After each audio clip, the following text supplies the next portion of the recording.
但係我就建議咧，直接去到門口嗰度咧問一問佢有冇做緊咩 promotion 保齡球。不過呢個咧記得唔好要求咁高啊！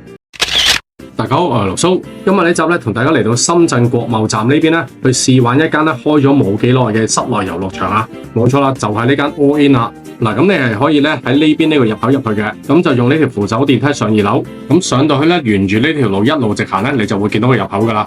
又或者咧，你從國貿 Spring 呢個新窩咧入嚟都得，不過呢邊咧就需要行多少少咧，先到啱啱嗰個售票處啊。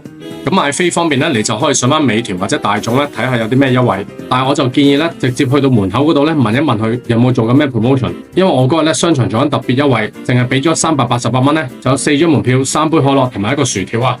好啦，買完飛之後咧，佢都會同你搭翻條手帶，用呢個 QR code 咧自由出入。咁喺售票處右邊呢個入口入去咧，就係主要玩啲遊戲機㗎。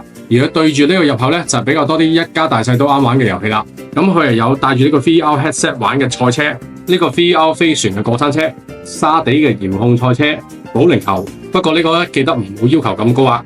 碰碰車、家庭機、射箭，呢個都唔好要求太高啦。Stationary bike、網球機、飛鏢。呢部雷射嘅射擊遊戲，跟住4間迷你卡拉 OK 房，咁 K 房如果有人排隊咧，就係淨係唱得30分鐘嘅啫。騎馬機，另外仲有個位咧係打麻雀同埋桌球噶，仲有呢個攀石，咁我覺得俾100零蚊一位咧，可以玩足全日，仲有咁多嘢玩咧，個性價比其實 OK 噶，但係佢部分遊戲咧損耗太大，加上佢保養得唔係咁好咧，咁就會影響咗個體驗，所以建議咧唔好要求太高啦。好啦，呢集又係咁多啦，我哋下集見，拜拜。